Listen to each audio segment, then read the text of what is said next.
Well, I was excited to get this Nilfisk for a pretty good price, but it's beyond my abilities. This thing is full of cracks. I even joked with my friend, that he said, it was cracked out, and I was like, this is more cracked out than a truck stop hooker. This thing is just completely full of them. It's like I thought the problems were all in this upper portion, but it's like it is so much more than that. So I'm working on the Nilfisk HDS1000, or is it 1005? Either way, this is the motor in here. It seems to be the same, or at least very similar to that which is in my GM80. Now, the damage to this thing is even deeper than I thought.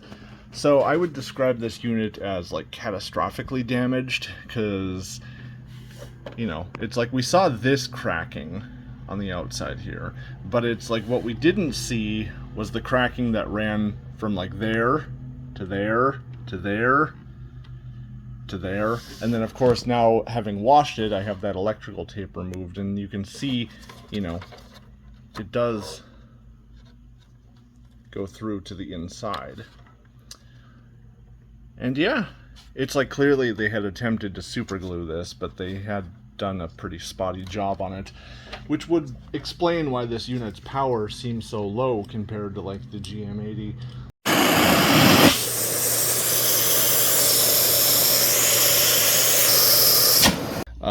So it's like I do have some clips from when I was working on this thing too, but I'm sure the commentary I made will be repetitive, so I'll probably mute the audio on those things,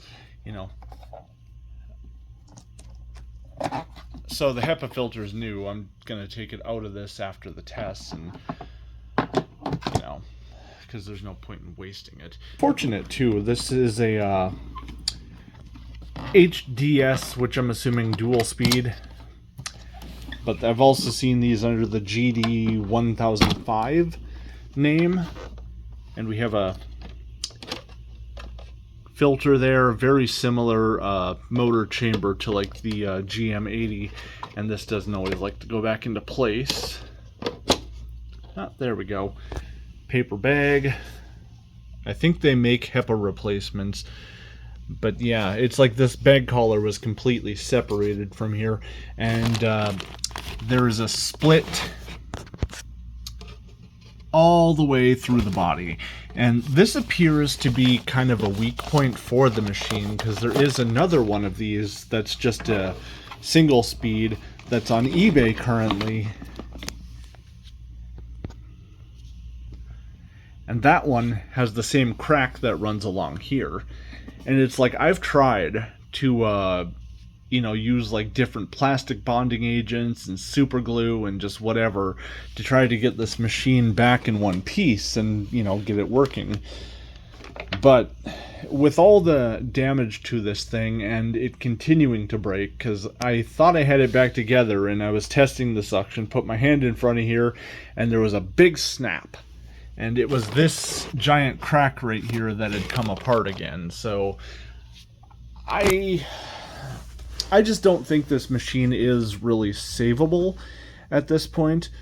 But I do know of another collector who's looking for a Dutchtech motor, and this appears to use something very similar, if not the same, as the Dutchtech.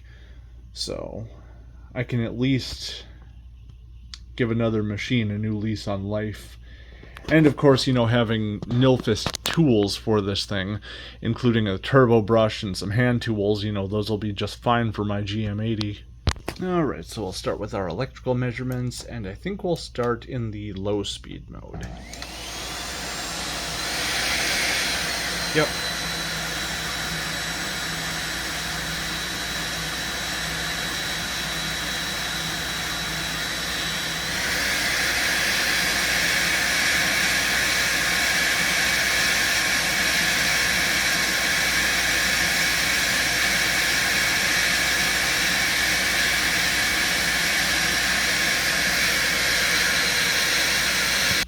So I'm hoping I have all the cracks in here sealed up, but it would be hard to tell if anything reopened in this upper space without completely removing the motor again, or at least getting into the motor chamber, and it's kind of like, eh. So, again, we'll start in low speed.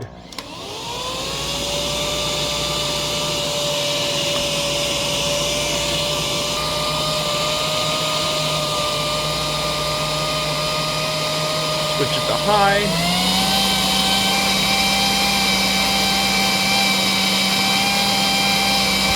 Back on low.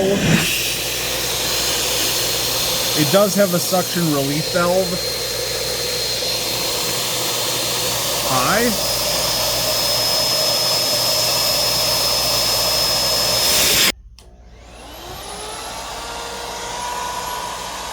Okay.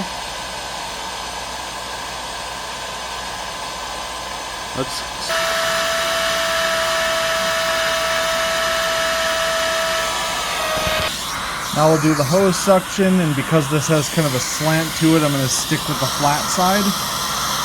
We're on low.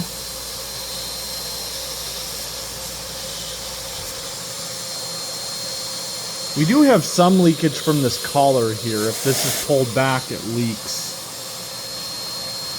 So now we'll switch it into high.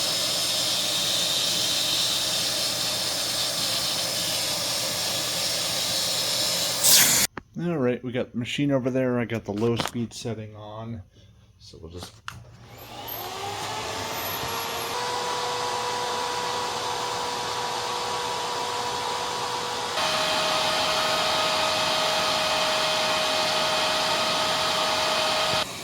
Alright, we'll do the suction.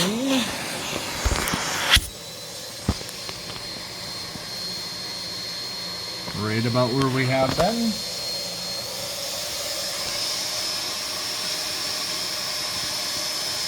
And once again, we're on low power here.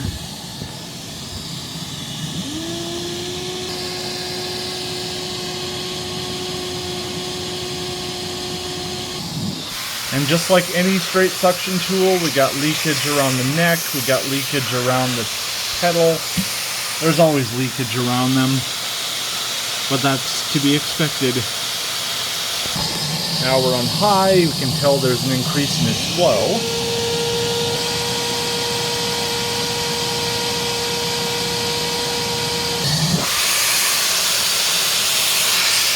But again, lots of leakage.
So, my advice to somebody, any collectors out there that are looking for like a GD1005 or an HDS1005, don't.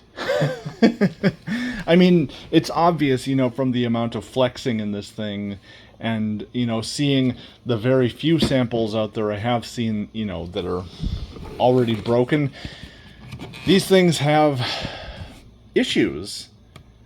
And I mean, clearly quite a few issues. I mean, you know, there was cracking along here, along here, along here, you know, and the major cracking point seems to be around this wheel well.